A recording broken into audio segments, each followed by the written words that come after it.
All right, what's up, Coalition members? This is Steven from Phantology with another Rhythm of War review. Pre-release chapter 17 came out earlier today, and I'm going to be breaking it down a little bit here. If you like Phantology, you can find our full catalog online at www.phantologybooks.com. And if you want to support the channel, you can find us at patreon.com/phantology_books. So Rhythm of War is coming out in 3 weeks from today, I believe, on that Tuesday. So we only have a couple more weeks of pre-release chapters. Dawn Shard is coming out soon.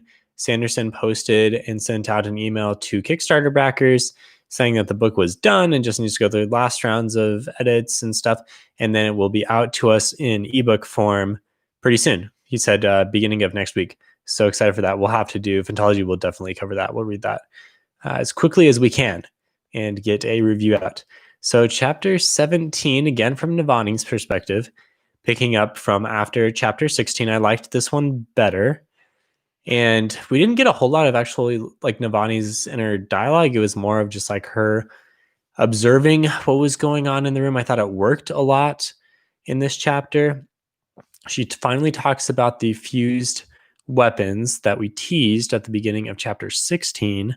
So in this case, she hints at some kind of special metal that can withstand shard blades and soul casting and radiant powers, disrupts radiant powers. Apparently, it's very light and it's rare and it's probably aluminum, I would assume. It just makes sense.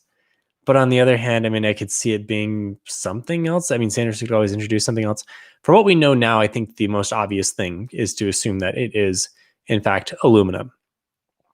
So as chapter 17 starts, the map has been summoned, as we saw in Oathbringer, and at the end of chapter 16, Dalinar and Shallan's special move together. And Navani talks about the possibility of Dalinar being able to do other combo moves with other Radiants, but hasn't been able to figure out any of those things yet. I don't know if you guys ever played the old 90s game Chrono Triggers, kind of along the, it's also by Square Enix, along the lines of Final Fantasy.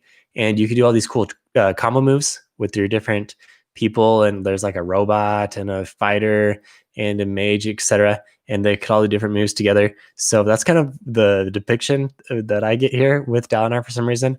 I mean, I know there's other video games where you can do combo moves, but this is cool. And I'm looking forward to seeing what the other combo moves are, because obviously they'll be unique and more powerful than the regular things that can be done. Now, this map has gotten cooler than the last time we saw it, because now we can pinch and zoom, and we can also see glyphs for troop counts. And basically, it's like everything that we wish we could do on Google Maps, all nicely integrated in here. So this is very cool. And it also freaks out the mink really bad. It's funny to see his reaction, because this is the reaction of someone who hasn't ever really seen the Stormlight magic. As the reader, we've seen this for books now, and we're like, oh yeah, you know, they're just using Stormlight again. But this is a regular guy. I mean, he's a general, but he hasn't really seen this in action yet. And so he's like, what the heck is going on? And it's kind of funny to think that, you know, the majority of the world still doesn't really understand exactly what's going on with the Radiants. Yasna comes in, and we finally get to see her. She's been mentioned a few times. She's not been on camera yet in the book. Plus, Wit/Hoyd is there, and Wit has kind of changed his appearance a bit and his attitude. He's no longer the mocking wit of Elokar's reign, but he is more of an advisor role to Yasna. And so once these guys come in, we get an update to the mink and to all of us, and this is a really good way to do an info dump. There's a lot of books where you have the info that's coming in, and it's like, oh my gosh, this is so much, and it's hard to track as the reader. This is a fantastic way to do it, because the mink is someone who needs to get this information. He's now a part of the picture here, and he's a unique and kind of fun character, and I think I'm going to like him, I think, going forward. And in order to fill him in, we also have to fill in the reader, and as the year has passed, there's been a lot of info that needs to be passed on. So we get an update on the current status of the Risk game that is being played throughout Roshar. So there are two fronts to the battle right now. One is in Makabak, which is mostly being fought around the nation of Amol. I probably mispronounced that. We haven't really seen too much of this area. I mean, a lot of the world, we've really just kind of like seen different glimpses from different interludes, but we haven't actually seen them on camera nearly as much. So this area, which eventually they will decide is the area that they probably are going to pursue actually fighting in, it's at a standstill right now. There's been a lot of fighting here. And interesting because Ishar, the herald, right, the bondsmith herald, the guy that came up with the Oath Pact originally, he's now under the name of Tezim. He is a god priest leading a group here, and he's nearby. He hasn't really engaged in the singers, and they were kind of hoping, the coalition was hoping that he would attack them from behind. He hasn't really done that yet. He kind of reminds me of like a super upgraded Masima from Wheel of Time, because Ishar is actually a herald and is immortal and has magic. So I'm looking forward to seeing him. Obviously, we're getting more heralds on camera here, as we'll see a little bit later in the chapter.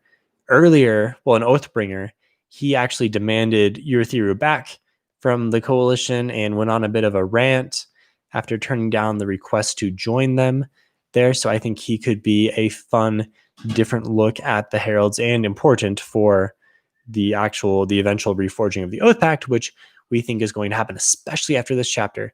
So we'll get to that in just a second. So the other front, well, before we get to the other front, so there is a naval battle that's been won by Fen and the Thalens, and the Singers have retreated. They've retreated to the other part of the continent. So this has all happened on the year prior, and I guess Sanderson didn't want to write this naval fighting. We'll probably see this eventually, but this is good to an extent. Like we're winning, and they're retreating and whatnot. So I mean, there's some good news, some bad news. The bad news is the second front of the battle is still happening between Yakaved and Althkar, and that's not going super well. There's been a lot of skirmishes, but we've decided we need a big offensive here as the Fused continue to get stronger. And Dalinar really wants to push for this, but he is told really quickly by the Mink, and that's kind of what the Mink is doing here, is giving him an outside perspective. Nice to not have an echo chamber, so good move on Dalinar's part. But eventually they decide that they need to kind of give up the fight for Althkar. I mean, at least it feels like it's going in that direction. Dalinar still wants to hold on to it because he's kind of got a bad feeling about everything. But they think, the Fused are getting stronger and stronger, and Althkar is not getting any easier to fight, so we need to push forward. Right away, they get the outside perspective of the Mink because they promise to help him with Herdaz after he helps them with Althkar. And then the Mink has this nice burn on Dalinar where he says, well, I'm looking over your troop positions here, and please explain what's going on. And Dalinar does. And the Mink says, well, does that really work for the others in your coalition? Because it obviously doesn't really make sense. Can you please tell me what's actually happening? And so Dalinar kind of gets a little flustered, and the Mink comes back and says, why don't you actually tell me? And he says, well, it's really because we don't trust Taravangian, which is a huge relief because obviously we don't want to trust Taravangian. And that I was thinking that maybe he had fooled Dalinar, especially in the previous chapter when they were walking together. And so we know that he's against them, but it's maybe good that Taravangian isn't totally clued into it. We'll see what happens there. We know that the Skybreakers are totally against our side, and the Dustbringers, which apparently have expanded quite a lot, are also super sketch. So there's some pretty strong parts of just humanity and heralds that are against us, and that's interesting because it's not just like man versus nature where it's us fighting against the evil monsters. It's us fighting against all sorts of different factions, and who's to say that the Alethi are even the ones that are really right here, right? Because they are the Voidbringers. So lots of interesting conflicts, which is going to make for an exciting series towards the end. So the Mink says we should consolidate and go for Makabak where the enemy is pinned down. Nice risk move. You want to secure that area, get your extra reinforcements, every turn. I think Dalinar kind of knows that he's right, but he feels really helpless versus Odium, and it doesn't seem like this is maybe going to go as well as even the Mink thinks. So we'll see what happens in the Risk game. Elsewhere, apparently Yasna and Wit are an item. Like, this happened off screen again, but it's not real explicit. Navani just says like she's heard some rumors, and we don't know. This would be an interesting pairing, and I'm really not. If this were the case, I wouldn't be happy with this because I hate that yet another romance has been developed off screen. Like, Sanderson, please show us the romance. Like, does he not have confidence in his ability to write romance? Some would say maybe his romances aren't always the best. So hopefully that hasn't got to him, because I would like to see some of this stuff. What is Hoyd up to here? Like, he has this real personal stake in the fight with Odium. I think you could read behind the scenes with some of the more realmatic theory and Cosmere connections and things to get a better glimpse at what he's doing. I don't know if I have a great answer for you in this review, but I'm excited to see it. And one thing with Wit that was frustrating was he comes out and talks with everyone and kind of says some nebulous things about Odium. And I think it's frustrating that they don't press Wit for more details. Like, Dalinar's sitting there. Wit says, "Oh, I know Odium, by the way, and I don't think he's going to give up soon." And Dalinar just kind of looks at him and says, like, "Okay, you're weird. So, yeah, moving on." Like, why not say, "Oh, how do you know that? Like, please explain a little bit more." And it says something about how, if you ask Wit a question, he's just going to make fun of you. Whatever. He's bringing up Odium. Let's ask him. Let's get some actual communication. This is frustrating. I don't like it when there is miscommunication just for the sake of miscommunication. And I didn't love how this was handled. I think you either don't have Wit giving out this information, or you get a little bit more explanation, or there's a reason why. Like, there's a reason why Kaladin didn't ask for more details after the whole fight that he had with the Awakening. Like, Kaladin was so into his depression that he didn't even think to ask Xyle for opinions. But here, like, there's no reason why Dalinar shouldn't have asked him for more details. Yasna apparently wants to free the slaves at this opportune time. This is obviously setting up as something else later going on, and this sounds pretty cool. It's nice to see that Yasna is really embracing her role. She's not just being a token queen here. And Dalinar's like, "Yeah, man, I didn't really think that you were going to cause me trouble as well." And Yasna says, "Well, you didn't really want someone who was just up to be pushed around." And it's nice to see that she's done her research, and this is an opportune time for her to free the slaves. And so I'm all for it. Let's free the slaves here. Let's go full Daenerys Targaryen here, Yasna. Excellent.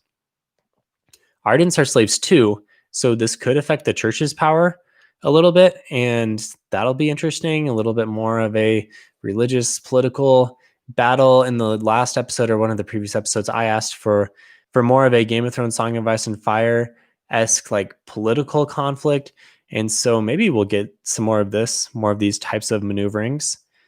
After this, we get our heralds coming in, so Ash and Talon come in, and then we get some good thoughts on Navani about how this affects the general faith and religion. Like, you're actually seeing your gods come in person, and one of them super snotty and unstable, and the other one talks to himself and is totally unstable. So yeah, this is going to cause pretty much anyone to have a super big crisis of faith. And obviously Yasna is already a heretic. Dalinar, Navani thinks she's not sure what exactly he believes, and herself, she's kind of questioning, these are the guys I've always burned my prayers to, and here they are being obnoxious, or not even, you can't even talk to them. So that's a bit of a problem, and an interesting and an interesting angle. They have some questions about the Oath Pact, which is now broken because Yezerin was killed. It was broken previously, the whole backstory with Talon holding it and everything at the end. And then this is where we get into the longstanding theory that I've had that Phantology embraces and guarantees will happen, which is that the Oath Pact will be reformed at the end of the 5th book. Dalinar will obviously have a part in that. This is already hinting at that. Obviously, apparently the Shin know some stuff that is going to be important Forest, they held the honor blades for centuries. So now we've got to move towards Shinovar, and that's one of the reasons why they think, okay, this Makabak attack. Yeah, see what I did there. This attack on this other front, not Alethkar, might be a thing to do so we can get closer to Shinovar. And I think Sanderson's already said the fifth book is going to be Szeth's flashbacks as he goes back to Shinovar. And maybe this is where the Oath Pact will be reformed up, some kind of like secret temple in Shinovar or something like that. And that's why Imul is important, and that's pretty much how the chapter ends. So I thought this chapter did a lot for setup for books 4 and 5. Honestly, if the Oath Pact is just reformed and that's it, I'm going to be disappointed because there's no reason at the beginning of book 4 I should be able to predict what's happening at the end of the 5th book of a Sanderson series. I really expect him to turn the tables on us like he did at the end of Mistborn. So I hope that I'm not right, but it does seem like we're setting up for this in some way. I'm sure it won't be as straightforward as we're thinking. There's always misdirection. There's always another secret, right? Thanks, Kelsier. And I thought that after reading this, it really justified the start of the book with the action and everything, with the fourth bridge and this fight in Hearthstone where we were getting everyone out of there. I thought that was a really good setup because now that we're kind of not bogged down, but more into the setup for the rest of the book and the rest of the series, it was nice to have that at the beginning. So it drew us in, and I understand the way that Sanderson chose to structure with this big climax type of stuff happening at the beginning of the book. So that is a wrap for chapter 17. Thanks for listening. I will be back at it again with another pre-release chapter next Tuesday night, and then only two more? I think just one more after that. And then we'll have the whole book. I think Phantology is going to try to cover it section by section.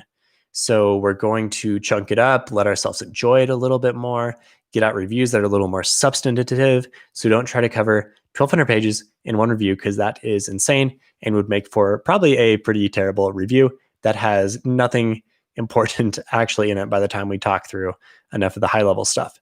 If you like Phantology, again, check us out at www.phantologybooks.com and support us at patreon.com/phantologybooks.